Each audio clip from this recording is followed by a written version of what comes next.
Ang salaysay na patuloy na umaalingaw-ngaw sa paglipas ng mga siglo ay tungkol sa tribo ni Isakar. Higit pa sa isang sinaunang angkan, nakilala sila dahil sa isang pambihirang kakayahan, ang unawain ang mga panahon at gumabay sa mga pasyang maaaring magbago ng landas ng isang bayan. Ngunit habang lumilipas ang mga henerasyon, may isang bagay na nawala. Humina ang impluensya at marahil mas nakababahala. Naglaho rin ang bahagi ng kaalamang nagbigay sa kanila ng pagiging natatangi. Ano ang nangyari sa lahing ito? Saan napunta ang kanilang mga lihim? Ngayon, bubuksan natin ang tabing at susundan ng mga bakas ng isang misteryong humahalo ang pananampalataya, sakripisyo at mga tandang nagmumula sa itaas. Kung gusto mo ang mga kwentong hindi pangkaraniwan at nagbubunyag ng mga nakatagong sapin ng nakaraan, mag-subscribe para masundan ang mga susunod na kabanata at ibahagi ang video na ito. Marami pang dapat matuklasan at nagsisimula pa lamang ang paglalakbay na ito. Bumalik tayo sa mga lupain ng Canaan kung saan ang malalawak na kapatagan ay tila walang hanggan sa ilalim ng kalangitan. Sa gitna ng tensyon sa loob ng sambahayan ni Jacob, nabuo ang isang sandali ng tahimik na ligaya. Isinilang ni Leah ang kanyang ikalimang anak na lalaki. Siya ay papangalanang Isakar at sa salaysay na ito makikita mo rin siyang tatawaging Waikar. Naganap ang kanyang kapanganakan sa panahong hitik sa emosyonal na alitan at tuhaw sa pagkilala. Bagamat siya ang unang asawa, pasan ni Leah ang isang tuloy-tuloy na kirot. Hindi sa kanya nakatuon ang puso ni Jacob. Ang pag-ibig na iyon ay napunta kay Raquel, ang nakababatang kapatid na minahal ni Jacob mula pa sa simula. Gayunman, natagpuan ni Leah sa kanyang mga anak ang dahilan upang manatiling matatag. Bawat bata ay para sa kanya'y isang munting sagot sa gitna ng pagtanggi. At si Isakar ay naging sagisag ng pag-asa na para bang buhay na paalala na hindi nasayang ang kanyang kwento. Hindi nagkataon ang pagpili sa pangalang Isakar. Sa Hebreo, dala nito ang diwa ng gantimpala. Pinangalanan siya ni Leah ng ganoon dahil nakita niya sa kapanganakang iyon ang isang kaloob ng Diyos. Isang tugon sa pananampalatayang tahimik niyang pinanghawakan kahit sa mga araw na parang kulang ang lahat. Sa kanyang puso, para bang sinasabi niya, nakita ng Diyos ang aking pagsisikap at hindi niya ito binaliwala. Ngunit ang pamilya ni Jacob ay isang maselang lupain. 4 na babae, 12 anak na lalaki at isang anak na babae. Isang kabuuang madaling pag-ugatan ng tunggalian at selos. Sinikap ng bawat asawa na umangat at ang bawat anak ay lumaking natututuhan na ang pagmamahal doon ay pinag-aagawan. Hindi pantay ang pagkakabahagi at lubhang matindi ang epekto. Bilang anak ni Leah, hindi nakaligtas si Isakar sa ganitong kapaligiran. Maaga niyang napansin na ang kanyang lugar ay nakaugnay sa mga labanan ng kanyang ina at na madalas, upang makaligtas sa emosyon, kailangang magmasid muna bago kumilos. Hindi tulad ng mas padalos-dalos, natuto siyang makinig at sa pakikinig, nakauunawa siya. Sa paglipas ng panahon, nabuo ang isang magalang na ugnayan niya sa mga nakatatandang kapatid. Sina Ruben, Simeon, Levi at Huda. May pagmamahal, oo, ngunit may tahimik ding pagkakaunawa. Kailangang patunayan ng bawat isa ang sariling halaga at hanapin ang sariling landas. Malaki ang naging papel ng mga kwento ni Leah sa kanyang paghubog. Nagkwento siya ng sakit at pagtitiis, kung paanong bawat anak ay isang lihim na tagumpay laban sa pakiramdam na hindi siya pinili. Dahil dito, nagkaroon si Isakar ng kakaibang pananaw. Lumaki siya sa anino ng paboritismong bumabalot kay Jose, ngunit hindi rin tuluyang napabayaan. Ang gitnang posisyong ito ang nagturo sa kanya na pahalagahan ang maliliit na panalo at humanap ng layunin kahit sa pinakamahihirap na sandali. Sa maraming paraan, hinubog ng mga pakikibaka ng kanyang ina ang kanyang pagkakakilanlan, isang babaeng Kahit hindi natanggap ang pag-ibig na ninanais, nagpatuloy pa rin. Naging bukal ng tuwa si Isakar para sa kanya, parang patunay na may saysay ang kanyang buhay sa kabila ng mga tensyong patuloy sa paligid. At doon, sa kapaligirang hindi matatag, natutunan niya ang isang malalim na aral. Ang pinakamalaking gantimpala ay hindi laging dumarating bilang agarang palakpakan. Minsan, dumarating ito bilang katiyakang nakikita ng makapangyarihan sa lahat ang bawat pagsisikap. Kaya, sa loob ng isang tahanang puno ng alitan at isang kapalarang kolektibo na hindi patiyak, nagsimulang mabuo ang kwento ni Isakar. Si Isakar ay nagsimula ng buhay bilang isang batang isinilang sa masalimuot na kapaligiran, ngunit may binhi ng kadakilaan na bagamat nakatago, balang araw ay mamumukadkad. Ang kanyang mga unang taon ay halo ng mga pagsubok at aral, paunang tugtugin ng isang kwentong magpapakilala sa kanya bilang isang haligi. Sa mga anak ni Jacob, lumaki si Isakar kasabay ng galaw ng buhay nomadiko, bukas na mga araw sa pagitan ng malalawak na bukirin, malalayong burol at walang humpay na paglipat ng mga tolda. Habang ang mga nakatatanda ay pasan ang bigat ng mga gawain at ang mga bata naman ay ginagawang laro ang anumang espasyo. Madalas siyang lumalayo, hindi dahil sa kalungkutan, kundi dahil sa isang pag-uusisang humihila sa kanya lampas sa nakikita. Si Isakar, na tinatawag ding Yakar, ay waring mas sensitibo sa mga detalyeng hindi napapansin ng iba. Ang hangin, ang hubog ng mga ulap, ang amoy ng lupa bago umulan, para bang may sinasabi sa kanya ang lahat. Para bang nakikinig siya sa likod ng katahimikan, sa isang sinaunang wika ng sangnilikha, isang nakatagong kaayusan na nagdurugtong sa langit at lupa. Naging malinaw ang katangiang ito sa isang payapang gabi nang siya'y 7 taong gulang pa lamang. Huminto ang pamilya upang magpahinga sa ilalim ng malinis na langit at ikinukwento ni Jacob sa mga anak ang mga pangako ng Diyos at ang tipan kay Abraham. Nagningning ang mga bituin na parang malalayong apoy at karamihan ay humanga lang. Ngunit si Isakar ay mas matagal na tumitig at pagkatapos ay itinuro ang itaas. Nakakita ng isang huwaran, isang anyong nabubuo sa pagitan ng mga tuldok ng liwanag at mga anino sa kalangitan. Sa katahimikang tila galing sa taong sanay sa alam niya, ipinaliwanag niya kung paano gumagalaw ang ilang bituin sa pag-ikot ng taon at kung paanong tumutugma ang mga galaw na iyon sa mga panahon na gumagabay sa pagtatanim, pag-aani at pagpapastol.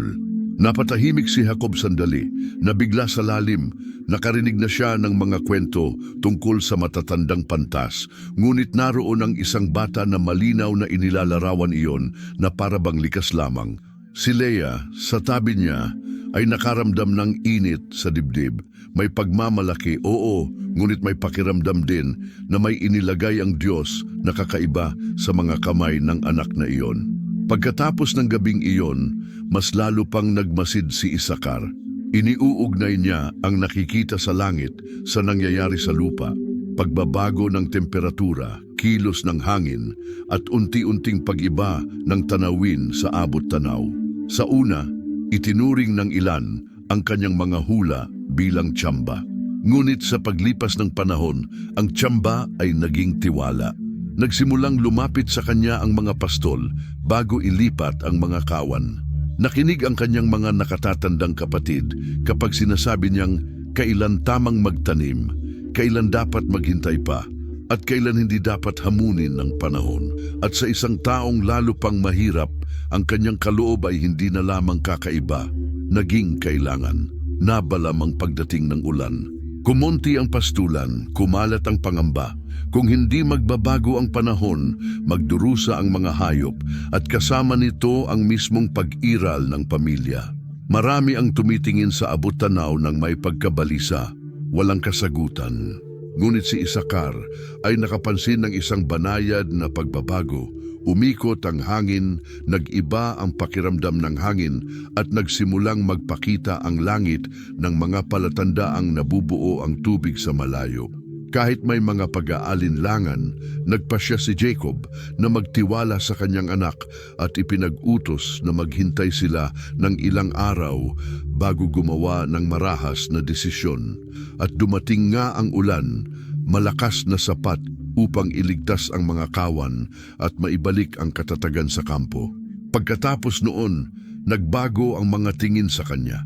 Hindi nawala ang tunggalian, ngunit ngayon may paghanga na ring halo ng paggalang. Si Huda, lalo na, ay mas madalas nang lumapit. Nakita niya kay Isakar ang isang uri ng kakayahang kayang sumuporta sa pamilya sa mga panahong kritikal. Si Ruben, bagamat mas praktikal at hindi gaanong mapagnilay, ay nagsimula na ring humingi ng payo tungkol sa lupa at sa mga alagang hayop. Gayunman, may kapalit ang pagiging naiiba ni Isakar. Hindi siya laging kasali sa mga biro at panunukso ng mga kapatid. Minsan, ang pagkakaiba ay bumibigat na parang pag-iisa. Sa ganitong mga sandali, si Leah ang kanyang kanlungan. Pinapaalala niya sa kanya na hindi iyon pagiging kakaiba, kundi layunin. Na ang kaloob kapag mula sa Diyos ay hindi para sa pagmamataas, kundi para maglingkod at magtanggol. Sa paglipas ng mga panahon, hinasa ni Isakar ang kanyang nalalaman.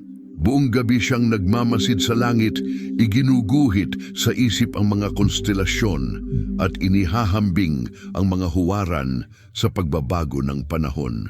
At habang mas marami siyang natututunan, mas napapansin ng pamilya, hindi lamang siya matalinong bata. Siya ang taong nakapagpapakahulugan ng mga palatandaan tungo sa direksyon, isang tahimik na tulay sa pagitan ng nasa itaas at ng nangyayari rito sa ibaba. Kasabay nito, nanatiling puno ng tensyon ang tahanan ni Jacob, ang pagkakaiba-iba ng mga ina, ang hindi pantay na pagtrato at ang mga lumang sugat ay patuloy na nagpapakain sa mga tunggaliang halos hindi maiiwasan. At sa hindi inaasahang paraan, nagsimulang kumuha si Isakar ng isang bihirang pwesto, ang tagapamagitan. Dahil sanay siyang magmasid bago kumilos at hindi siya sumasali sa pag-aagawan ng atensyon, ang kanyang salita ay tumutunog na walang kinikilingan, kaya nagkakaroon ito ng bigat. Mas naging malinaw ito sa relasyon niya kina Huda at Jose, dalawang kapatid na malaki ang impluensya sa klima ng pamilya. Si Huda ay matatag, mabilis magpasya at likas na lider, mga katangiang nagdudulot ng respeto ngunit nagbubunga rin ng sagupaan. Si Jose naman ay may pabor ni Jacob at dala ang tindi ng kanyang mga panaginip, kaya nagigising ang selos at hinanakit ng iba. Si Isakar ay gumagalaw sa pagitan ng dalawang dulong ito. Pinahahalagahan ni Juda ang kanyang linaw ng isip. At kay Isakar, nakatagpo si Jose ng mapagkakatiwalaang taong maaari niyang makausap ng walang takot sa paghusga. Kaya si Yakar ay nagsikap panatilihin ang kapayapaan, nagsisilbing tulay sa pagitan ng mga panig na madalas ay tila hindi na mapagkakasundo. Nasubok ang papel na ito nang magkaroon ng mainit na pagtatalo sina Huda at Jose. Si Huda, pagod na sa paulit-ulit na pagmamapuri ni Jose tungkol sa kanyang mga panaginip, ay hinarap siya at inakusahan siyang mayabang at minamaliit ang kanyang mga kapatid sa ganitong kalagayan. Mabilis na lumala ang sitwasyon at ang masasakit na salita ay muntik nang humantong sa mas malala, mas pisikal na alitan. Noon ay namagitan si Isakar, may matatag ngunit mahinahong tinig at pinaalala sa kanila ang kanilang pananagutan sa pamilya. Hiniling niyang pag-isipan nila ang magiging bunga ng kanilang mga gagawin, bagamat hindi agad nawala ang tensyon. Ang kanyang pagpasok ang pumigil upang ang alitan ay hindi maging hidwa ang hindi na maaayos. Samantala, ang ugnayan ni Isakar kay Zebulon, ang kanyang kapatid, ay dumaloy sa isang natatanging paraan. Hindi lamang sila magkapareho ng ina, kundi may malalim din silang pagkakaunawa sa isa't isa. Si Zebulon, bagamat mas padalos-dalos kaysa kay Isakar, ay humahanga sa katahimikan at karunungan ng kapatid. Magkasama silang gumugugol ng oras sa pag-uusap tungkol sa mga pangarap at mga plano para sa hinaharap. Nangangarap ng araw na mabubuhay ang pamilya sa kapayapaan. Si Zebulon, sa kanyang masiglang spiritong mapangahas, ay nananabik sa kapayapaang iyon.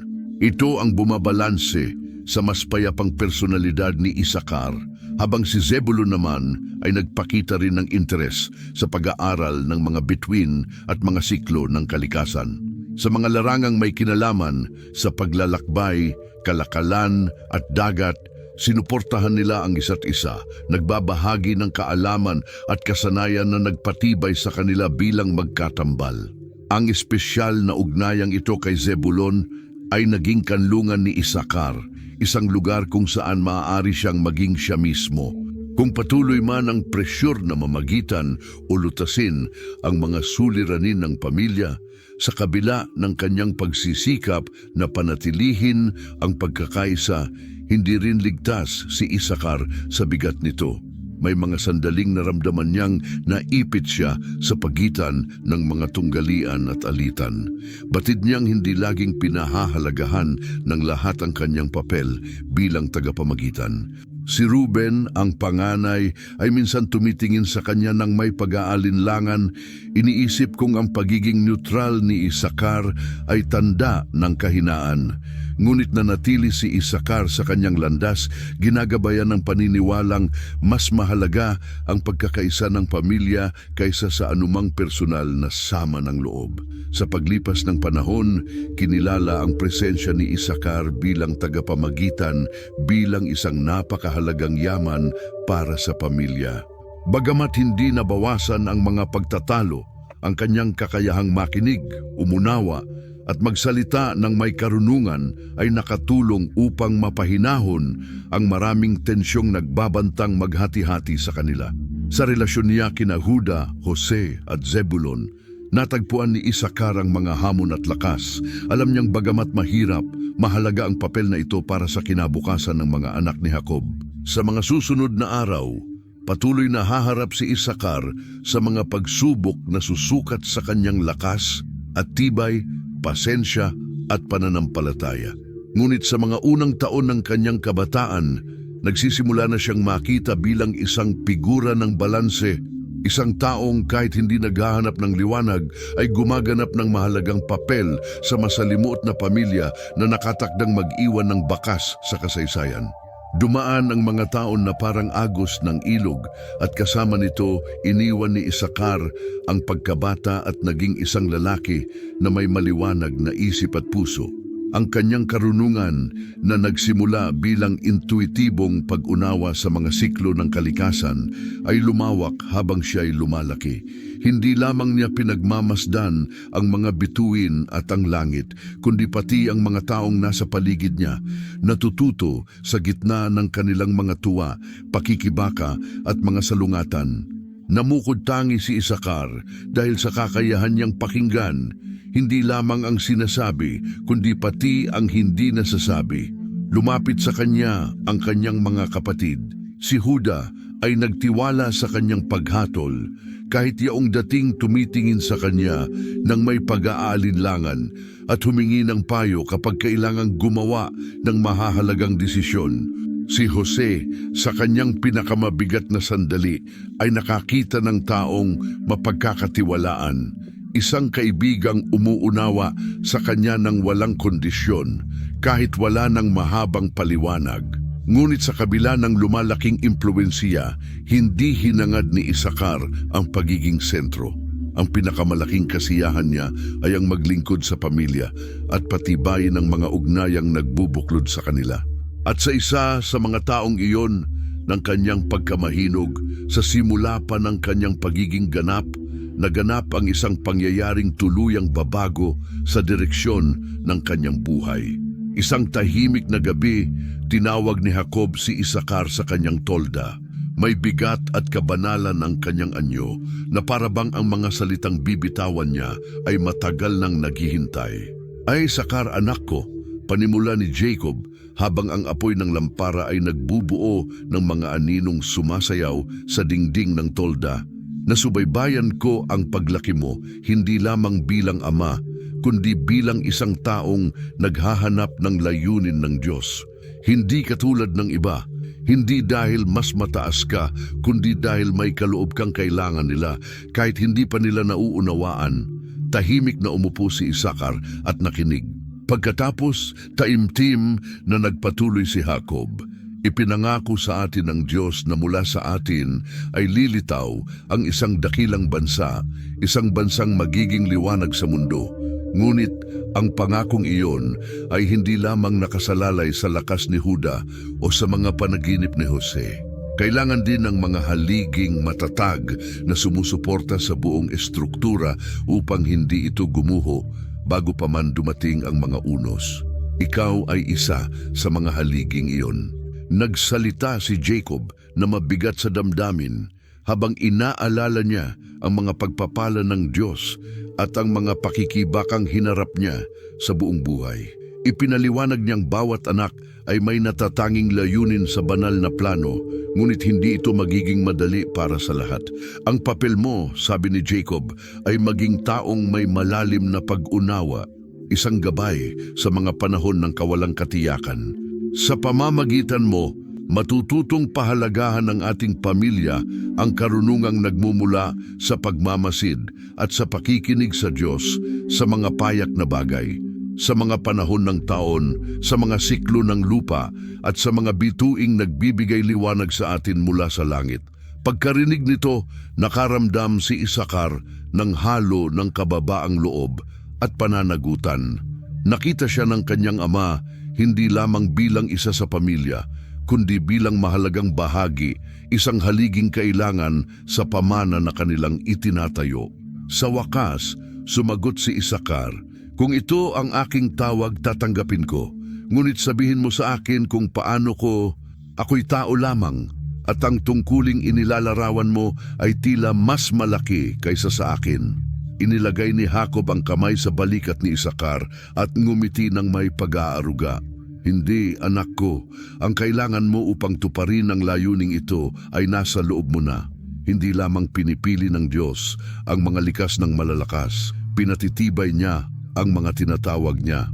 Magtiwala ka sa Kanya at sa itinanim niya sa iyong puso at magpatuloy ng may parehong kababaang loob at pasensyang ipinakita mo hanggang ngayon. Ang iba pa ay mahahayag sa tamang panahon." Ang mga salitang iyon ay tumimo sa isipan ni Isakar na parang isang panghabang buhay na tanda mula sa sandaling iyon. Mula noon, nakita niya ang kanyang mga kaloob sa ibang liwanag. Hindi na lamang ito pagninilay sa langit o pag-unawa sa mga ritmo ng sangnilikha, kundi paghahanda para sa mas malawak na bagay. Pagsasanay ito upang maglingkod sa pamilya at tuparin ang banal na layuning nagbubuklod sa kanila. Sa mga sumunod na buwan, patuloy na lumaki si Yakar sa tangkad at sa karunungan. Lalo pang tumibay ang ugnayan niya kay Jacob at naglalaan sila ng mahahabang oras sa pag-uusap. Pinag-uusapan nila ang mga pangako ng Diyos. Inaalala ang mga kwento ni na Abraham at Isaac at pinagninilayan ang mga aral na naipasa sa paglipas ng mga salinlahi. Naging masigasig na mag-aaral si Isakar sa mga turo ng ama, hindi lamang kaalamang natatanggap, kundi pati ang matatag na pananampalatayang siyang nagpalakas dito. Kasabay nito naglaan din si Isakar ng panahon upang turuan ang kanyang mga kapatid at ibahagi ang kanyang natutunan. Ipinapakita niya sa kanila kung paano unawain ang mga panahon at ang mga palatandaan sa langit. Hindi lamang bilang paraan upang mabuhay, kundi bilang palagi ang paalala ng presensya ng Diyos sa pang-araw-araw. Maging si Zebulon na dati padalos-dalos ay nagsimulang pahalagahan ang mga salita ng kapatid at tanggapin ang mas maingat nitong paraan ng pagharap sa mga hamong dala ng panahon. Sa gayon, tuluyan ng tinanggap ni Yakar ang kanyang lugar bilang haligi sa espiritual na aspeto ng pamilya. Bagamat hindi lubusang nawala ang mga tensyon at tunggalian, ang kanyang katatagan at praktikal na karunungan ang nagpanatiling nakatuon ang puso ng pamilya sa mas dakilang layuning pinagsasaluhan nila. Si Isakar na nagbubuklod sa kanila kahit hindi niya ito hinahangad ay naging puntong balanse na nagpanatiling magkakadikit ang mga anak ni Jacob.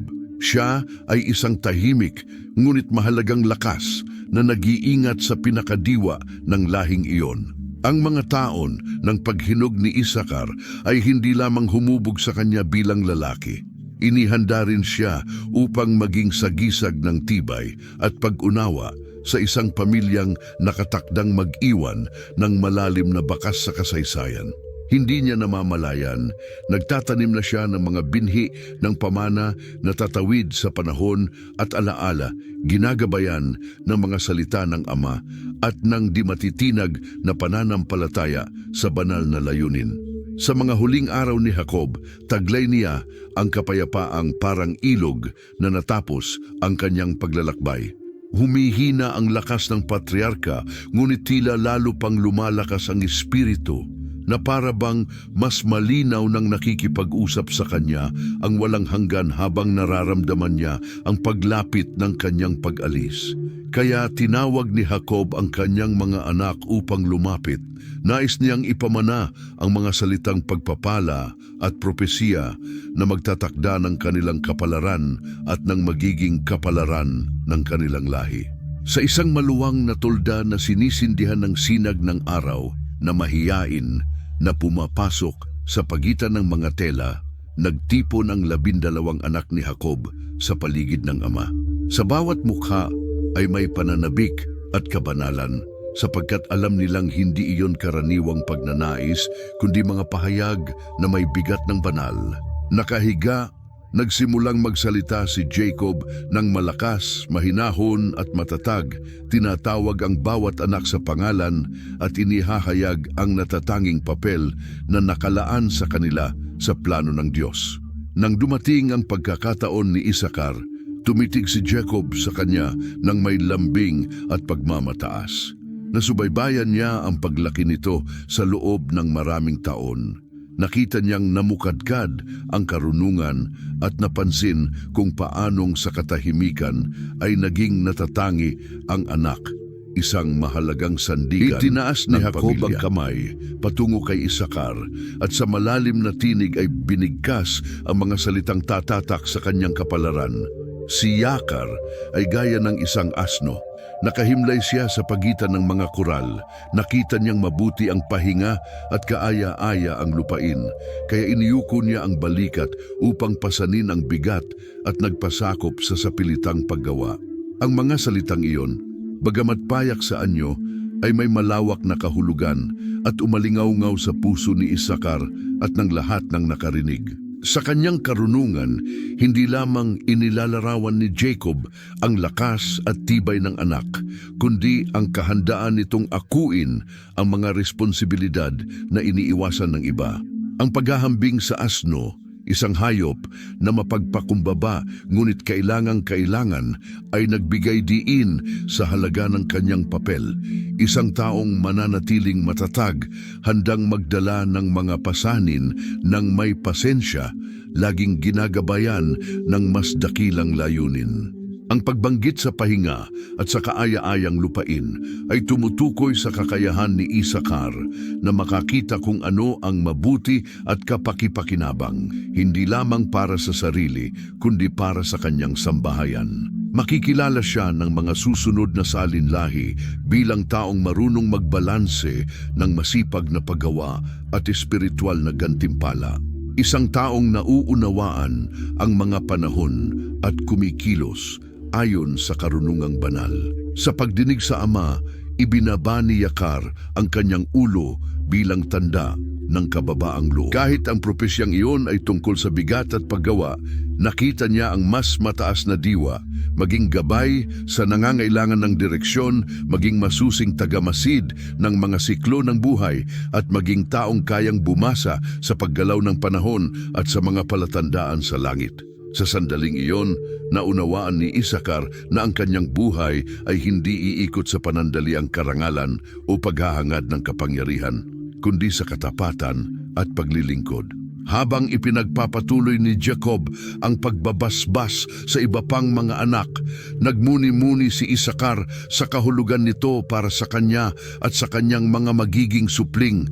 Alam niya na ang mga salita ng ama ay hindi lamang salamin ng kung ano na siya, kundi isang panawagan upang maging higit pa. Ang lakas at karunungang binanggit ni Jacob ay mga kaloob na dapat linangin at ibahagi, hindi para sa sariling pakinabang, kundi para sa kabutihan ng pamayanang magmumula sa kanilang pamilya. Pagkatapos ng seremonya ng pagbabasbas, humilig si Jacob na may kapayapaang bakas sa mukha. Tiyak na natupad niya ang huling tungkulin bilang ama at espiritual na pinuno. Ang mga salitang iyon ang naglatag ng daan para sa hinaharap, paalala na bawat anak ay may lugar sa banal na layunin. Si Yakar naman ay lumabas ng tolda na may halong damdamin. Naramdaman niya ang bigat ng pananagutan, ngunit nakatagpo rin siya ng aliw sa linaw ng kanyang tawag. Hindi siya nag-iisa sa misyon. Ipinaalala sa kanya ng mga salita ni Jacob na ang kanyang lakas ay mula sa Diyos na humubog sa kanya para sa layuning iyon. Sa paglipas ng mga araw, lalo pang lumalim sa kanyang puso ang pagpapala ng Ama.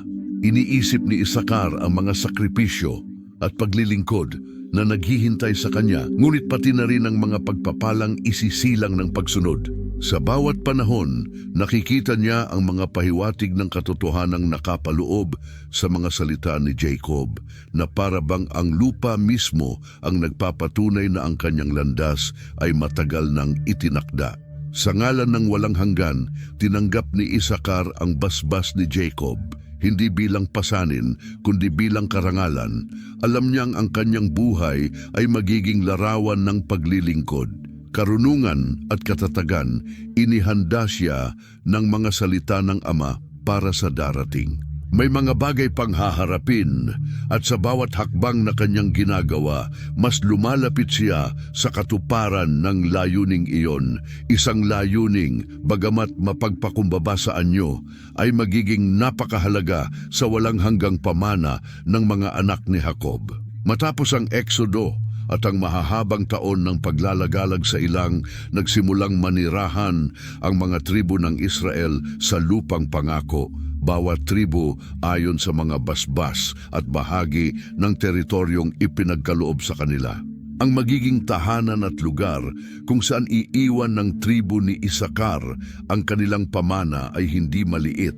Ang kanilang ugnayan sa karunungan at sa mga siklo ng kalikasan ang nagdala sa kanila sa isang matabang rehiyon, puno ng mga banayad na burol at masisaganang lambak kung saan sisimulan nilang isulat ang sarili nilang kasaysayan. Ang lupang inilaan sa tribo ni Isakar ay masaganang dinidilig, napapaligiran ng mga ilog at hinahagkan ng mga bukiring tila humihingi ng pag-aaruga. Ito'y lugar kung saan ipinapakita ng kalikasan ang kanyang kasaganaan, ngunit ipinapaalala rin ang kanyang pagiging marupok. Ayon sa mga ritmo ng klima at sa salita ng mga panahon, ang mga inapo ni Isakar na ginabayan ng mga aral na iningatan at ipinasa sa bawat salinlahi ay natutong umangkop ng mabilis at may tumpak na pagtantya. Mula sa lupang iyon, mabilis silang namukod-tangi sa mga tribo ng Israel bilang mahuhusay na magsasaka, na marunong kumilala ng pinakamainam na panahon para maghasik at para mag-ani. Ngunit ang karunungan ng tribo ay hindi lamang para sa praktikal na pangangailangan. Mula pa sa kanilang ninuno, minana nila ang malalim na kaalaman tungkol sa kalangitan at sa mga siklo ng sangnilikha, iniingatan bilang sagradong lihim. Hindi ito itinuturo sa lahat. Iilan lamang, pinipili at hinahanda mula pa sa kabataan, ang sinasanay na bumasa sa galaw ng mga bituin at sa mga palatandaan ng lupa.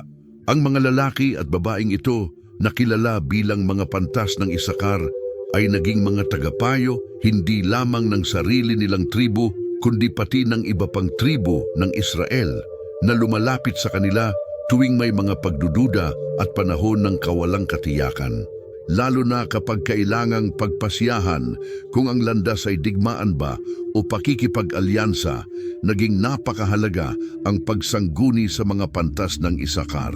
Sa mga kayamanang iningatan nila, may tradisyong nagsasalaysay tungkol sa isa sa pinakamahalagang lihim, isang sinaunang tablita ng mga bituin na inukit sa bato. Sinasabing si Isakar mismo ang lumikha nito matapos gugulin ang maraming taon sa pagmamasid sa langit at pagtatala ng mga huwarang makalangit. Sa batong iyon nakapaloob ang mga susi upang maunawaan ang pagbabago ng mga panahon, mahulaan ang pagbabago-bago ng klima, at higit pa roon, matukoy ang mga sandaling kikilos ang Diyos sa natatanging paraan para sa kanyang bayan. Ang kaalamang ito ay hindi itinuturing na simpleng pamamaraan, kundi isang espiritual na ugnayan sa maylalang.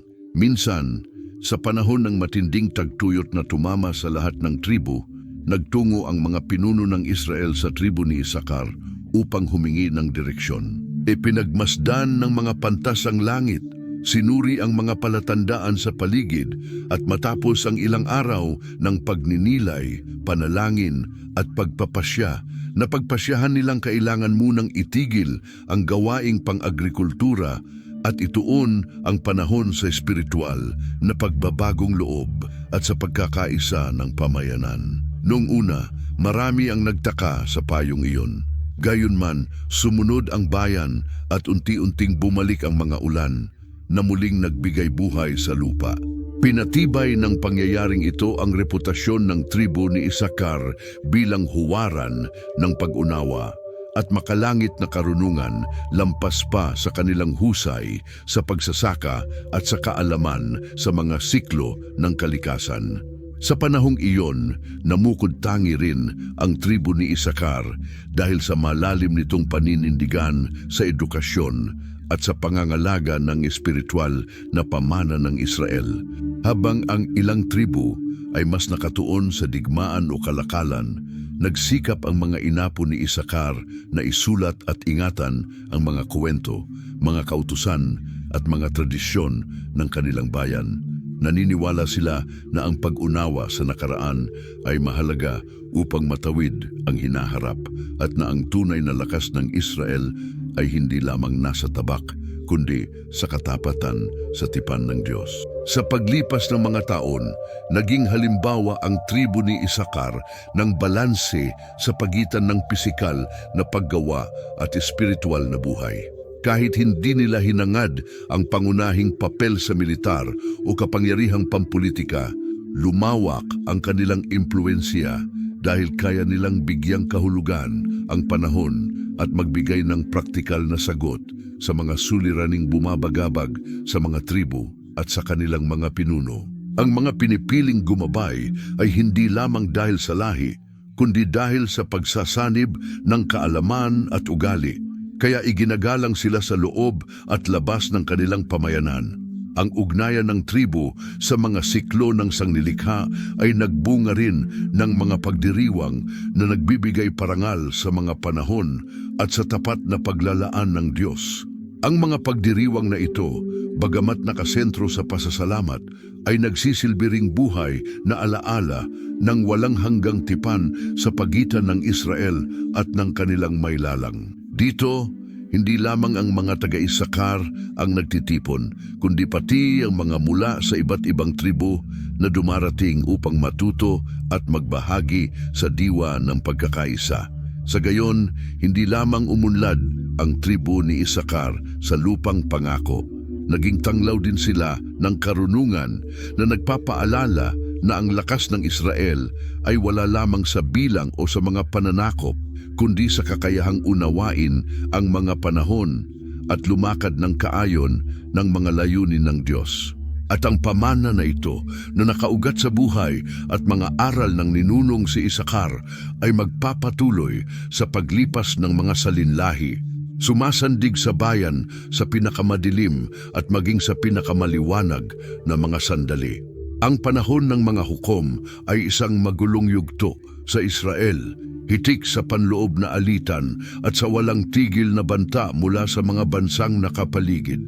Bawat tribu ay may kanya-kanyang hamon, ngunit iisa ang kaaway ng lahat, ang pang-aaping tumindig bilang bunga ng pagsuway.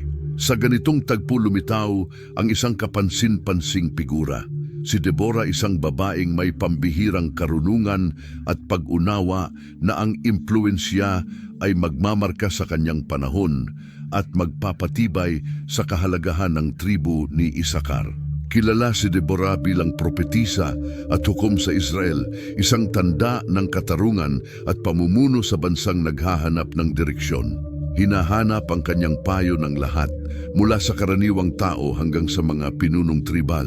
Sa lilim ng isang punong palma, sa mabundok na rehiyon ng Ephraim, pinakikinggan niya ang mga alitang pampamilya at ang mga alalahanin ng mga pinuno, at nagbibigay siya ng gabay na may tatag at malasakit.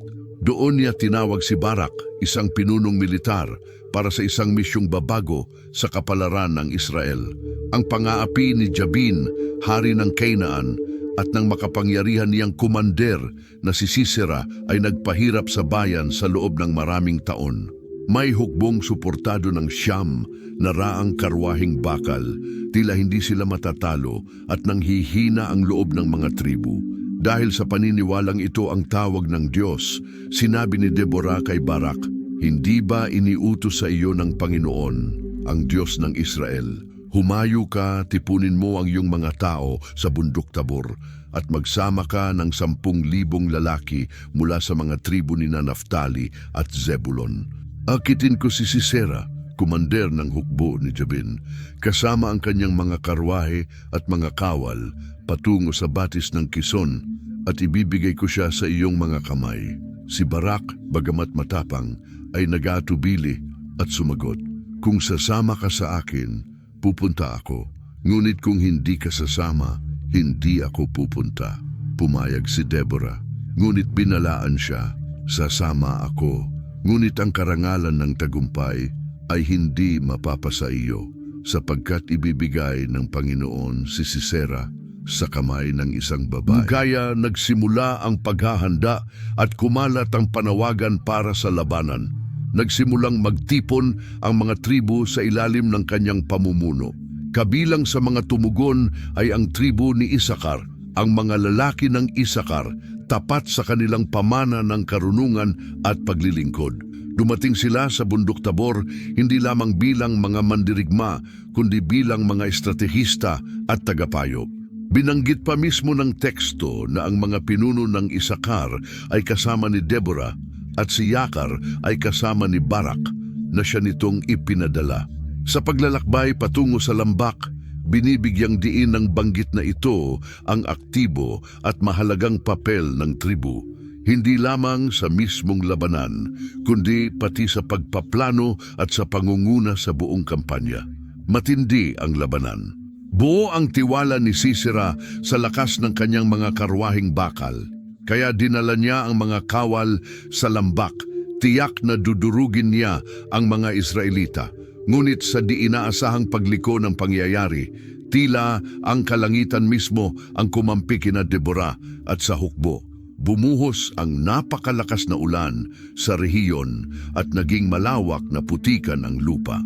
Bumaon ang mga karwahe ni Sisera at nawalan ng silbi sa gitna ng kaguluhan. Sinamantala ng mga Israelita ang sandali. Sa pamumuno ni Barak at sa suporta ng estratehiya ng Isakar, naglunsad sila ng mapagpasyang pag-atake. Ganap ang pagkatalo. Iniwan ni Sisera ang kanyang karwahe at tumakas na naglalakad, naghahanap ng masisilungan sa tolda ng isang babaeng nagngangalang Jael. Doon, ayon sa propesiya ni Deborah, pinatay siya ni Jael habang siya'y natutulog. Sa pagkamatay ni Sisera, natapos ang pang-aapi ni Jabin at naranasan ng Israel ang panahon ng kapayapaan at pagpapanumbalik. Ang tagumpay na iyon ay hindi lamang nagdala ng ginhawa sa bayan, pinagtibay rin nito ang autoridad ni Deborah bilang pinuno at propetisa. Sa awit ng tagumpay, hindi nakalimutang kilalanin ni Deborah ang mga tribong tumugon sa panawagan, kabilang ang mga pinuno ng Isakar. Inalala niya na kasama niya sila at nananatiling tapat si Isakar kay Barak, sumunod sa kanya patungo sa lambak. Ang mga salitang iyon na iningatan sa awit ay sumasalamin sa mahalagang papel na ginampanan ng tribu sa tagumpay. Para sa tribu ni Isakar, ang pangyayaring iyon ay higit pa sa isang panalong labanan. Ito ang pagpapatunay ng kanilang bokasyon, karunungan, pag-unawa at kahandaang akuin ang pinakamabibigat na pananagutan gaya ng ipinahayag ni Jacob ay naging malinaw sa suportang ibinigay nila kay Deborah. Habang ang ibang tribu ay nag-atubili o nanatiling nasa gilid, tumugon si Yakar sa panawagan, ipinakitang ang kanilang pamana ay hindi lamang kaalaman kundi pagkilos. Sa mga sumunod na taon, ang alaala ni Deborah at ang tagumpay laban kay Sisera ay naging pinagmumulan ng dangal at inspirasyon para sa tribu ni Isakar. Paalala ito na kahit madalas ay tahimik ang kanilang papel, ang ambag nila ay mapagpasiya sa kaligtasan at kapakanan ng Israel. Ang kanilang karunungan ay hindi lamang gumagabay sa sarili nilang bayan, naging sanggunian ito ng lahat ng tribu, lalo na sa mga panahong haharap ang bansa sa pinakamabibigat na hamon. Kaya patuloy na natutupad sa kasaysayan at mga gawa ng tribu ni Isakar ang mga salita ni Jacob. Isang bayang tinawag hindi lamang upang unawain ang mga panahon, kundi upang kumilos ng may tapang at pananampalataya kapag dumating ang mga sandaling kritikal. Habang umuunlad ang Isakar sa lupang pangako, lalo pang lumalim ang ugnayan nila sa kalangitan gaya nung panahon ng patriarka. Pinag-aaralan ng kanilang mga inapo ang mga bituin at mga siklo ng kalikasan, ngunit sa bagong yugtong iyon, umabot sa mas malalim na antas ang kaalamang ito at ginawa silang mga tagapag-ingat ng panahon at ng banal na kaayusan sa Israel. Ang kaalamang pang-astronomiya nila ay hindi lamang para sa paggabay sa agrikultura.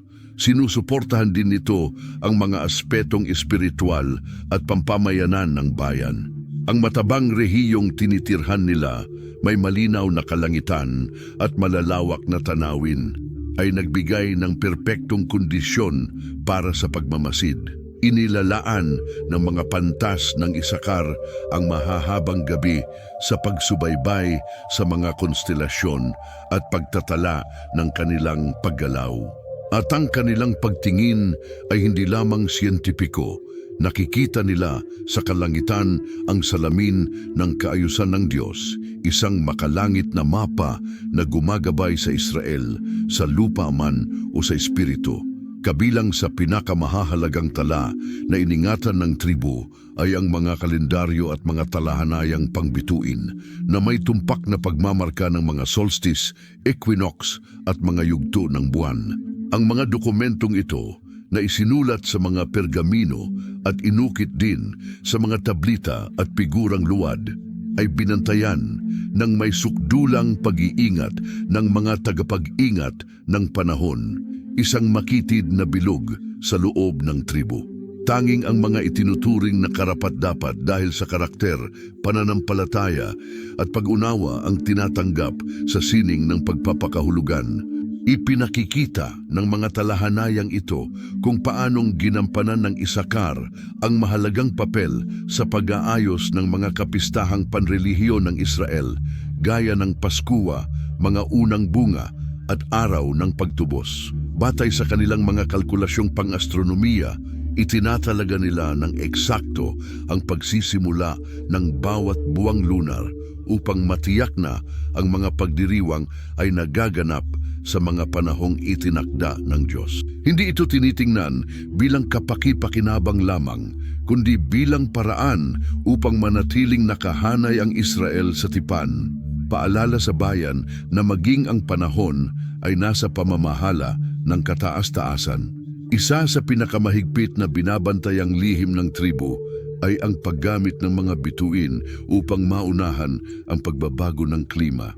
Natutunan ng mga pantas ng Isakar na bumasa ng mga palatandaan sa langit, ang kulay ng bukang liwayway, ang posisyon ng ilang bituin sa mga tiyak na yugto ng taon, at ang mga huwaran ng hangin upang mahulaan ang tagtuyot, pag-ulan at mga panahon ng kasaganaan. Napakahalaga ng kaalamang ito para sa iba pang mga tribu na umaasa sa pagsasaka at pag-aalaga ng mga kawan.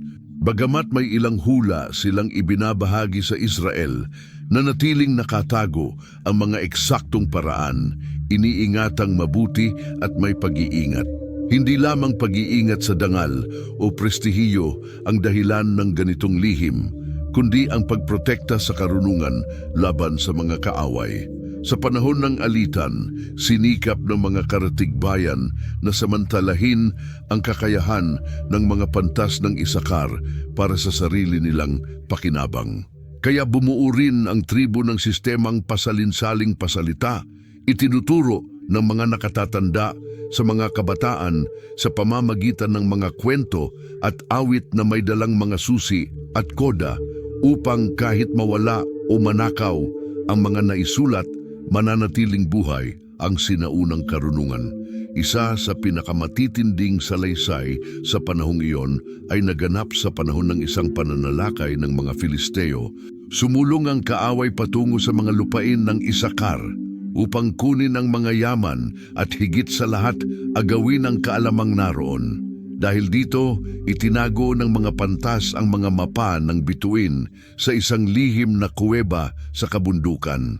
Kasabay nito, hinarap ng mga mandirigma ng tribu na pinamunuan ng pinakabata sa mga tagapag-ingat ng panahon ang kaaway sa mga engkwentro na maingat na inihanda. Ginabayan ng mga hula batay sa kalangitan, pumili sila ng estratehikong oras at lugar para umatake, ginagamit kapwa ang kaalaman sa lupain at ang pagbasa sa langit upang talunin ang mas maraming kalaban. Pagkatapos ng tagumpay, nabawi nila ang mga tablita at bilang pag-iingat, sinimulan nilang isulat ang bahagi ng kaalaman sa mga kudigong sila lamang ang nakaaalam magbasa. Naging tradisyon ng ganitong gawain at tumawid sa maraming salinlahi, tinitiyak na ang mga lihim ng Isakar ay hindi kailanman mapupunta sa maling kamay. Sa paglipas ng panahon, umunlad ang reputasyon ng tribo ni Isakar bilang mga dalubhasa sa astronomiya at mga tagatala ng panahon, ngunit mayroon ding mga pagbaluktot.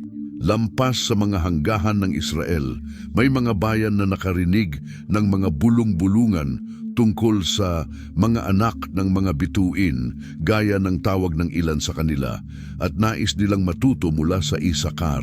Gayunman, nanatiling matatag ang mga pantas ng Isakar sa kanilang misyon, maglingkod lamang sa kanilang bayan at sa banal na layuning ibinigay sa kanila. Ang kaalamang pang-astronomiya na ipinagkatiwala sa Isakar ay hindi lamang nagpatibay sa Israel sa praktikal na paraan, kundi nagpatingkad din sa kanilang espiritual na identidad. Ginagabayan ang bayan sa pagsunod sa mga sagradong panahon at nagbibigay ng direksyon sa mga oras ng pag-aalinlangan. Natupad ng mga inapo ni Isakar ang propesiya ni Jacob sa pagiging hindi lamang tagapasan ng pananagutan, kundi mga tagapagpaliwanag ng langit at lupa. Kaya salinlahi pagkatapos ng salinlahi, nagpatuloy ang mga lihim na pangbituin ng tribo sa pagliwanag sa landas ng Israel. Tinitiyak na kahit sa pinakamahihirap na sandali, hindi mawawala sa paningin ng bansa ang liwanag ng mga pangako ng Diyos. Ang panahon sa walang tigil nitong pag-usad ay nagdala ng mga di inaasahang pagbabago sa tribo ni Isakar. Pinanatili nila ang pamana ng karunungan at paglilingkod na parang watawat para sa mga bagong henerasyon, ngunit nagsimula ring magtanong ang ilan tungkol sa papel at mga tradisyong bumuo sa kanilang pagkakakilanlan. Ang presyur na umangkop sa nagbabagong mundo kasama ang bigat ng mga minanang pananagutan ay nagbukas ng mga pagdududa at may mga tensyong nagbabantang makabasag sa pagkakaisang matagal na nilang pinanghawakan. Nagsimula ang sigalot sa paraang banayad, parang bulong na unti-unting kumalat. Sa mga kabataan, may ilan na nagtanong kung dapat bang manatiling limitado ang mga lihim na pang-astronomiya at mga sinaunang aral. May mga impluwensyal na tao ang nagmungkahi na ang ibang tribo ay umuunlad kahit walang pasaning pag-iingat ng kaalamang makalangit at na ang mga kaloob ng Isakar ay dapat gamitin ng mas bukas maging sa kalakalan upang makakuha ng impluwensya at yaman. Isa sa mga namuno sa kilusang ito ay isang kabataang nagngangalang Gadi, isang ambisyoso at karismatikong lalaki na naniniwalang dapat yakapin ng tribo ni Isakar ang pagbabago upang hindi mapag-iwanan. Bakit natin patuloy na binabantayan ang mga lihim na ito na parang nakatagong kayamanan? Tanong niya sa mga pagpupulong. Kung nasa atin ang kaalaman para umunlad at manguna sa mga tribo, hindi tayo dapat itali ng mga lumang tradisyon. Dumami ang sumuporta kay Gadi sa hanay ng kabataan, lalo na yaong nabibigatan sa mahigpit na disiplina ng mga tagapagtala ng panahon at sa pagiging tahimik at sarado ng mga tagapag-ingat. Ngunit sinalubong ng pagtutol ang pananaw na ito mula sa mga nakatatanda at mga tagapag-ingat na nakakita sa mga tanong na iyon bilang tuwirang banta sa banal na layuning pasan ng tribu sa loob ng maraming salinlahi. Umabot sa punto ng pagputok ang sigalot ng tangkain ni Gadi at ng kanyang mga tagasunod na pumasok walang pahintulot sa kuweba, ang lihim na silid kung saan itinatago ang mga tablita at talaang pang-astronomiya. Layunin nilang kopyahin ang mga sinaunang gawaing iyon at ipakita sa mga pinuno ng ibang tribu, kumbinsidong magdadala ito sa kanila ng prestihiyo at mga alyansang estratehiko. Ngunit natuklasan ng mga tagapag-ingat ang pagtatangka at dumating sila sa oras upang pigilan ang gawaing pagsuway. Nagdulot ito ng pagkakahati sa tribu.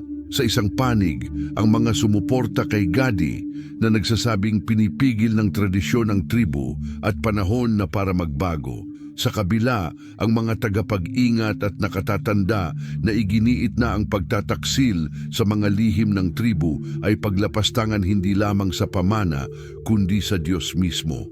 Upang lutasin ang sigalot, ipinatawag ang isang konsehong pangtribu, isang pangyayaring hindi naganap sa loob ng maraming dekada. Nagtipon ng mga tao sa bilog sa paligid ng isang malaking siga, sumasagisag sa liwanag na gumabay sa kanila sa maraming salinlahi.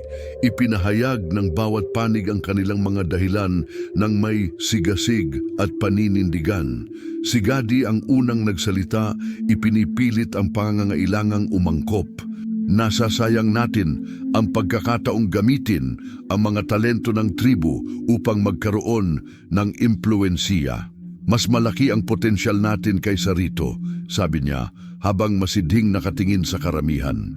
Nagbabago ang mundo at dapat tayong magbago kasama nito. Ang mga lihim na binabantayan natin ay walang pakinabang kung mananatili silang nakabaon sa isang kuweba. Pagkatapos ay nagsalita ang isa sa pinakamatandang tagapag-ingat. Tumayo ang isang lalaking nagngangalang Eliab. Ang kanyang tinig, bagamat paos sa paglipas ng panahon, ay may bigat ng awtoridad. Tinig ng isang taong nagbabantay ng sagrado. Sino tayo? Tanong niya. Tinitingnan ang mga naroon na may halong lungkot at katatagan. Ibinigay sa atin ng Diyos ang kaalamang ito hindi para pagsamantalahan, kundi para protektahan ang Israel, para gabayan ito sa mabibigat na panahon. Kapag ipinagkanulo natin ito, ipinagkanulo natin ang ating bokasyon. Umabot hanggang hating gabi ang pagtatalo, ngunit ang namagitan ay isang kabataang tagapag-ingat na nagngangalang Asriel, at iyon ang nagbago ng lahat. Nanginginig, ikinuwento niya ang pangitaing naranasan niya sa isang gabi ng panalangin. Sa kanyang pangitain, nakita niya ang tribu ni Isakar na may dalang lampara sa madilim na daan, nagbibigay liwanag sa landas ng buong Israel. Ngunit nang subukan nilang ipagbili ang liwanag ng lampara, namatay ito at iniwan ang lahat sa kadiliman. Ang kanyang mga salita, puno ng kabanalan, ay tumama ng malalim sa mga nakikinig. Naalala ng tribo na ang orihinal nilang layunin ay hindi ang magmay-ari ng karunungan, kundi ang magbantay nito. Ang kanilang pamana ay hindi daan upang makakuha ng kapangyarihang panlupa, kundi kasangkapan upang maglingkod sa Diyos at sa kanyang bayan. Sa dulo ng konseho, narating ang hatol, patatawarin si Gadi at ang kanyang mga tagasunod, ngunit may kondisyon. Kailangan nilang mangakong pag-aaralan ang mga tradisyon at uunawain ang layunin sa likod ng mga lihim na nais nilang ibunyag at ipapakita nila ang pagkakaisa bilang patunay nito. Nag-organisa ang mga tagapag-ingat ng isang natatanging seremonya, kung saan ang matatanda at kabataan ay nangakong magtutulungan upang ingatan at ipagpatuloy ang pamana habang naghahanap ng mga paraan upang mailapat ito sa mundong nagbabago. Ang hatol na iyon ay naging mahalagang liko sa kasaysayan ng tribo ni Isakar. Bagamat hindi tuluyang naglaho ang tensyon, pinagtibay ng sigalot ang kanilang pagkakakilanlan at pinanibago ang paninindigan sa layuning gumabay sa kanilang patriarka. Nagpatuloy ang mga bituin bilang gabay, ngunit ngayoy mas maliwanag ang pag-unawa. Ang kaalaman ay hindi wakas sa sarili, kundi daan upang ipakita ang liwanag ng may lalang sa mundong madalas ay ligaw sa dilim. Dumating ang panibagong mga banta sa Israel habang ang mga tribo ay nagsisikap manirahan at ipagtanggol ang kanilang mga lupain. Masidhing nagmamasid ang mga karatig bansa at tumitindi ang interes at pagkapuot. Hindi pa ganap na nasasakop ang Canaan at ang mga alyansang binuo ng mga hari sa rehiyon sa gitna ng kawalang katiyakan ay nagbabantang durugin ng Israel. Ang tribo ni Isakar, kilala sa kanilang karunungan at pag-unawa sa mga panahon, naging mahalagang bahagi siya sa kaligtasan ng tribo ni Isakar. Nakatira sila sa isang masagana at estratehikong rehiyon, kaya napasok sila sa gitna ng mga tensyon tungkol sa kanilang lupain. Inaasam dahil sa mataas na ani at nagiging likas na daanan para sa kalakalan at paggalaw ng mga hukbo. Alam ng mga pinuno ng tribo na hindi nila kayang harapin ng mag-isa ang mga panlabas na banta, ngunit anumang alyansa na bubuuin nila ay kailangang pag-isipang mabuti sapagkat ang maling pasya ay maaaring magbunga ng pagkawala hindi lamang ng kanilang lupain, kundi pati ng kanilang pagkakakilanlan at banal na layunin. Isang mahalagang pagliko ang naganap nang dumating sa lugar ang isang sugo mula sa kaharian ng Tiro. Ang Tiro, isang makapangyarihang bansang pandagat at pangkalakalan, ay naghangad palawakin ang impluensya nito sa Canaan sa pamamagitan ng mga estratehikong kasunduan. Ang sugo, isang tusong lalaking nagngangalang Iram, ay nag-alok sa Isakar ng isang alyansang tila kapaki-pakinabang, pagpasok sa mga rutang pangkalakalan, proteksyong militar sakaling may pag-atake, at mga produktong yari na magpapaganda sa kalidad ng kanilang pamumuhay. Kapalit nito, humingi ang Tiro ng tributo sa mga produktong agrikultural at mas nakakabahala, isang pahintulot na magtatag ng mga himpilang pasulong sa loob ng teritoryo. Hinati ng panukala ang tribo. May ilan na pagod nang makitang palaging nanganganib ang lupain ng Isakar at naakit sa pangakong kasaganaan, kaya sinuportahan nila ang pagtanggap sa kasunduan. Ipinunto nila na palalakasin ng alyansa sa Tiro ang kanilang posisyon laban sa iba pang mga kaaway at magpapahintulot na makapag-focus sila sa kanilang mga tradisyon nang walang takot sa paglusob. Ngunit nagbabala ang mga nakatatanda at mga tagapag-ingat ng kaalaman tungkol sa panganib. Hindi tayo maaaring pumasok sa kasunduan sa mga hindi kabahagi ng ating tipan sa Diyos, sabi ni Eliabe, ang pinakamatandang pinuno ng mga tagapag-ingat. Maaaring magmukhang kapaki-pakinabang ang alyansa sa Tiro ngayon. Ngunit ano ang kapalit nito sa ating pananampalataya at pagkakakilanlan? Umabot sa kritikal na punto ang pagtatalo nang humiling si Iram ng formal na pagpupulong sa mga pinuno ng Isakar upang talakayin ang mga termino ng alyansa. Batid ng mga pantas ang bigat ng pasya, kaya iminungkahi nilang sumangguni muna sa iba pang mga tribo ng Israel bago magbigay ng anumang tugon. Kaya si Barake, isa sa mga prinsipe ng Isakar, ay nagpadala ng mga mensahe sa mga karatig tribo, lalo na sa Zebulun at Naftali, na may kasaysayan ng pagtutulungan noong mga nagdaang panahon. Humingi rin ang mga pinuno ng payo mula sa Huda na kilala sa lakas militar at impluwensiya sa politika ng mga tribo. Magkakahalo ang mga tugon. Sinuportahan ni Zebulun at Naftali ang ideya ng isang limitadong alyansa, samantalang mariing tumutol ang Huda, nagbabala na ang pagtanggap sa Tiro bilang kakampi ay maaaring magbukas ng pinto sa mga impluensyang pagano at maging sa dayuhang kontrol sa Israel. Nasa pagkakaisa at katapatan sa Diyos ang lakas ng Israel, isinulat ng isa sa mga pinuno ng Huda. Hindi natin maaaring pahintulutan na hatiin tayo ng mga dayuhang kaharian o ilihis tayo sa ating layunin. Ang huling pasya ay nakasalalay sa konsehong pangtribo ng Isakar, isang kapulungan kung saan nagtitipon ang mga nakatatanda, mandirigma at mga kinatawan ng mga pamilya upang magpasya. Matindi ang pulong, puno ng masisidhing talumpati mula sa magkabilang panig.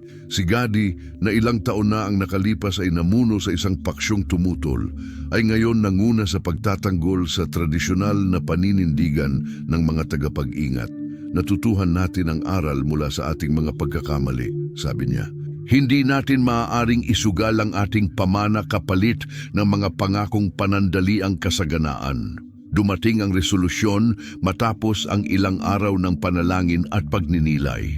Nagpasya ang tribo na tanggihan ang alok ng Tiro, ngunit hindi nang walang paghahanda. Sa halip na umasa sa dayuhang kapangyarihan, pinatibay nila ang kanilang mga alyansa kina Zebulun at Naftali at bumuo ng kasunduang magkakatuwang na depensa.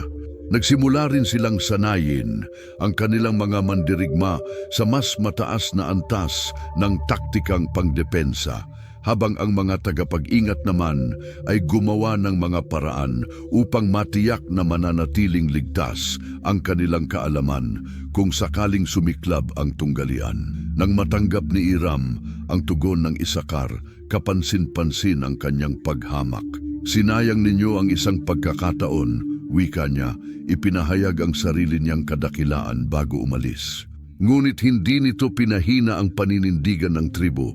Alam ng mga pinuno ng Isakar na magiging mahirap ang landas na pinili nila, ngunit kumbinsido silang mas mahalaga ang manatiling tapat sa kanilang pagkakakilanlan kaysa sa anumang pansamantalang pakinabang. Sa mga sumunod na buwan, nasubok ang pasya ng Isakar. Dahil sa inis sa pagtanggi, sinikap ng Tiro na pahinain ang tribo sa pamamagitan ng pag-uudyok ng alitan sa pagitan ng kanilang mga kapitbahay at pag-atake sa kanilang mga rutang pangkalakalan. Gayunman, ang pagkakaisa ng Isakar kasama ang suporta ni Zebulun at Naftali ay napatunayang sapat upang mapaglabanan ang mga presyur na ito. Bukod pa rito, ang pagtanggi sa alyansa sa Tiro ay lalo pang nagpatibay ng paggalang ng ibang mga tribo sa Isakar. Sa masusing pag-iingat, ginagabayan hindi lamang ng kaginhawaan, kundi ng katapatan sa mga pagpapahalagang humubog sa kanila sa isang mundong puno ng panganib at kompromiso. Muling pinagtibay ng tribo ni Isakar ang kanilang papel bilang tagapag-ingat ng panahon, hindi lamang sa kahulugang pangastronomiya, kundi pati sa espiritual na diwa na tumutulong sa Israel na manatiling tapat sa walang hanggang layunin nito. Ang sakripisyo ay laging bahagi ng pamana ng tribo ni Isakar, ngunit kailanman ay hindi ito naging kasing sakit tulad noong mga araw ni Eleazar, isa sa kanilang pinakamarunong at pinakamatapang na pinuno. Si Eleazar ay isang tagapag-ingat ng kaalaman at walang kapag-urang tagapagtanggol ng pagkakaisa ng kanyang bayan. Inialay niya ang kanyang buhay sa pag-iingat sa mga sinaunang lihim ng tribo. Naniniwalang higit pa ang mga iyon sa simpleng tala. Sila ang sagradong hibla na nag-uugnay sa Isakar sa kanilang layunin. Nagsimula ang krisis nang ang isang pangkat ng mga bayarang kawal ipinadala ng isang haring Kananeo na naghahangad sa mga lihim na astronomiko ng Isakar ay palihim na pumasok sa teritoryo ng tribu. Nakarinig sila ng mga bulong-bulungan tungkol sa kaalamang pangbituin at pangklima na siyang nagtatangi sa Isakar, at nais nila itong bihagin upang magamit sa mga kampanyang militar at mga planong pamamayani sa rehiyon. Layunin nilang bihagin ang mga tagapag-ingat at pilitin silang ibunyag ang kanilang nalalaman.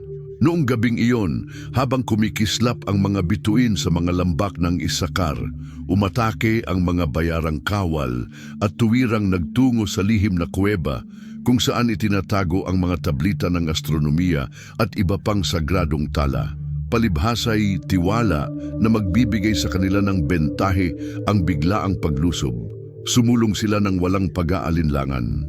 Ngunit si Eleazar na laging mapagbantay ay nahulaan na ang galaw. Inihanay niya ang mga kabataang mandirigma ng tribo sa mga estratehikong pwesto at inilikas ang mas batang mga tagapag-ingat kasama ang mga tala patungo sa isang mas ligtas pang lugar. Nang dumating ang mga bayarang kawal sa kuweba, nadatnan nila si Eleazar na naghihintay, nakatayo sa bungad, may hawak na sulok. Hinarap sila ng pinuno ng Isakar ng may tatag at hinamon, sinasabing, "Wala kayong matatagpuan dito na hinahanap ninyo. Ang mga lihim ng Isakar ay hindi para sa mga taong nais gamitin ng mga ito para sa sariling pakinabang." Ngunit ayaw umatras ng mga bayarang kawal. Inutusan nila si Eleazar na ibigay ang mga lihim o harapin ang kamatayan. Hindi nag-atubili si Eleazar.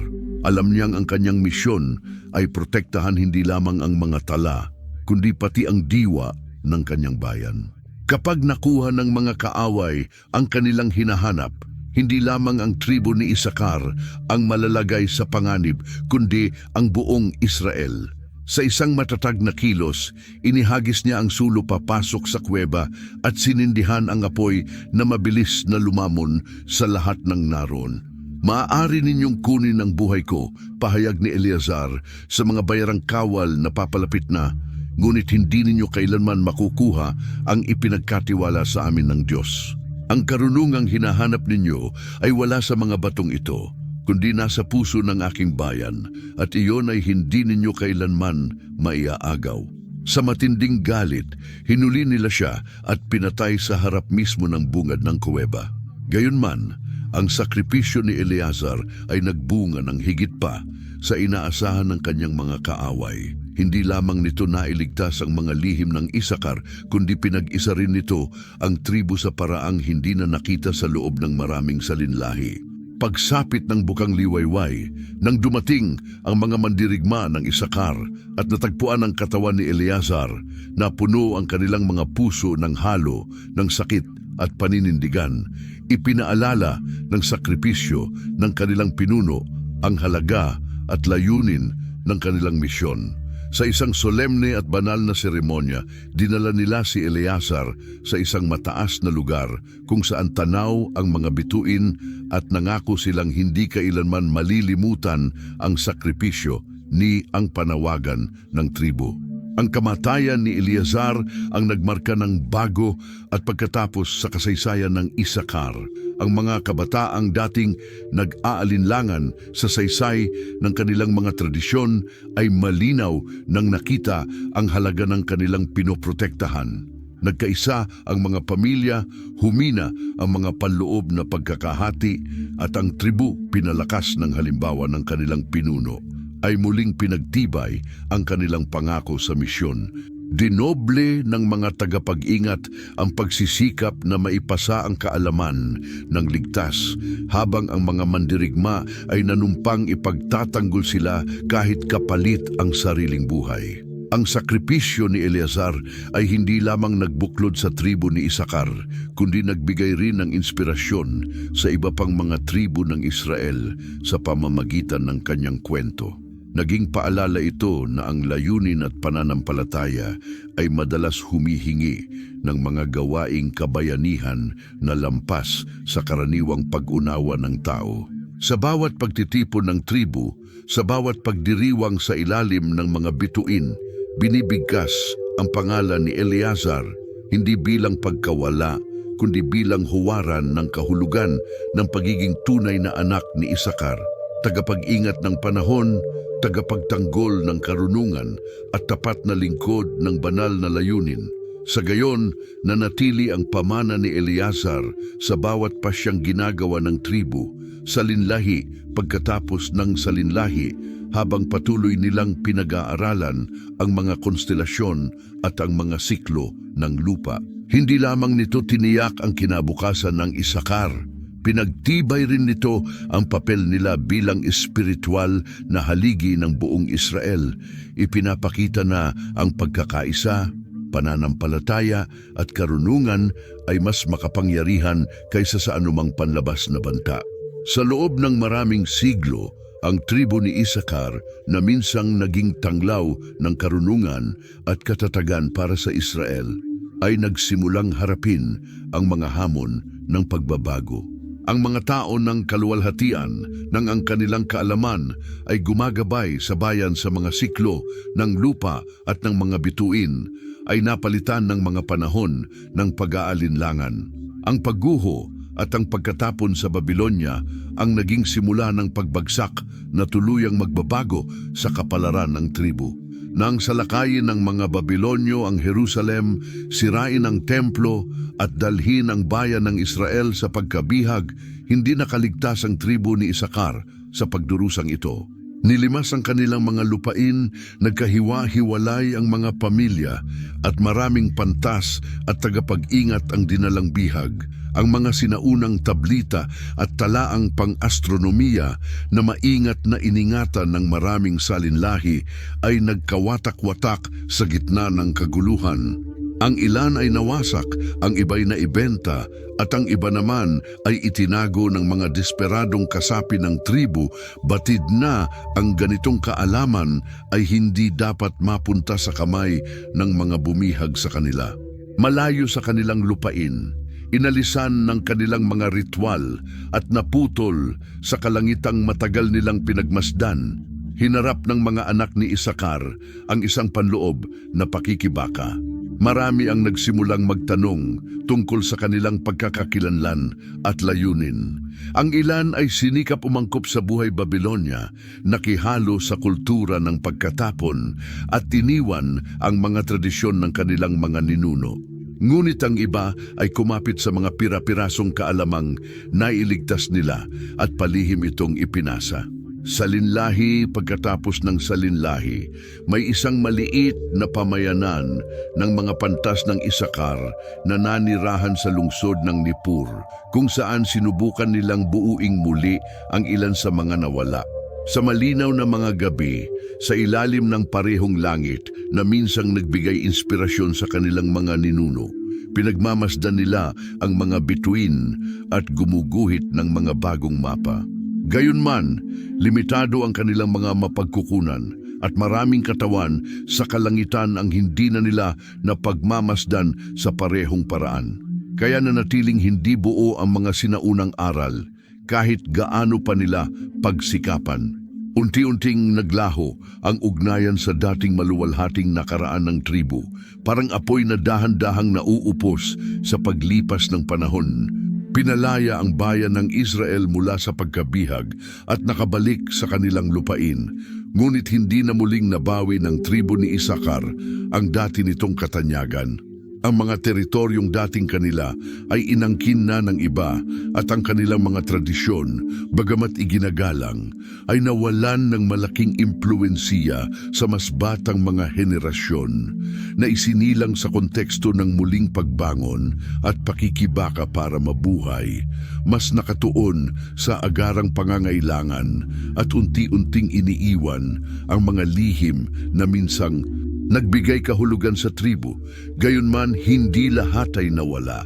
Sa mga burol at kuweba ng dating lupain ng Isakar, may ilang tagapag-ingat na nagtago ng mga piraso ng mga tablita ng bituin at mga sagradong tala bago pa man dumating ang pagkabihag.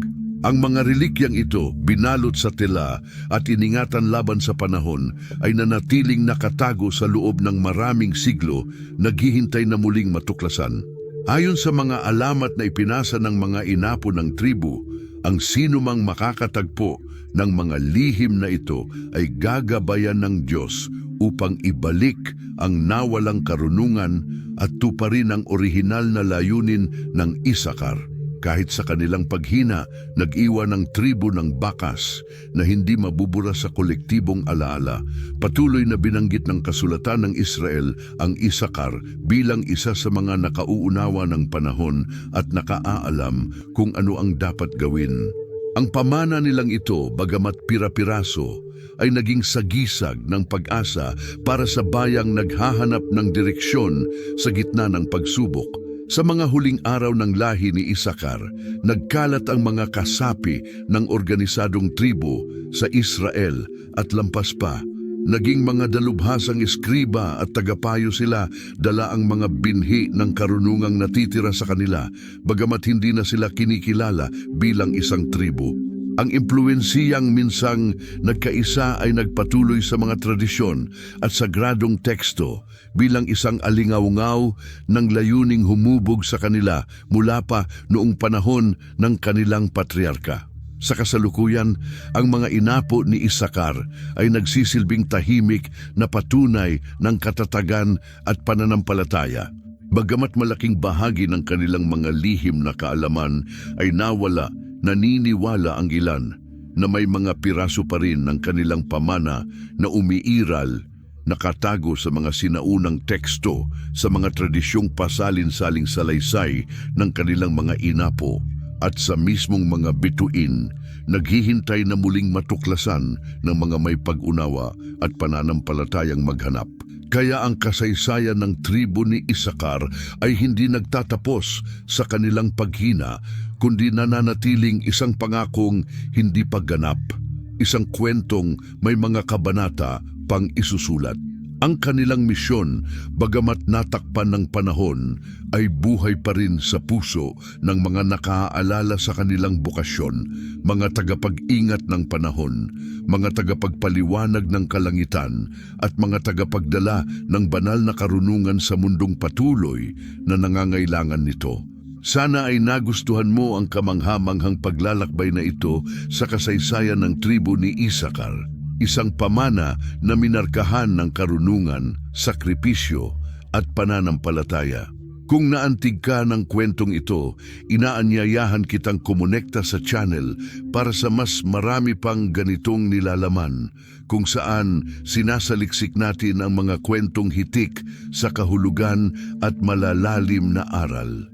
Huwag kalimutang mag-iwan ng komento tungkol sa iyong opinyon at mga pagninilay sa kasaysayan ni Isakar. Aling bahagi ang pinakanakaapekto sa iyo? Sa tingin mo ba muling matutuklasan balang araw ang mga lihim ng tribong ito? At kung may kilala kang magugustuhan ang ganitong nilalaman, ibahagi ang video na ito. Sama-sama, maaari nating ipagpatuloy ang pagtuklas at pag-iingat sa mga yamang ito. Maraming salamat sa iyong oras at suporta. Hanggang sa susunod na episode.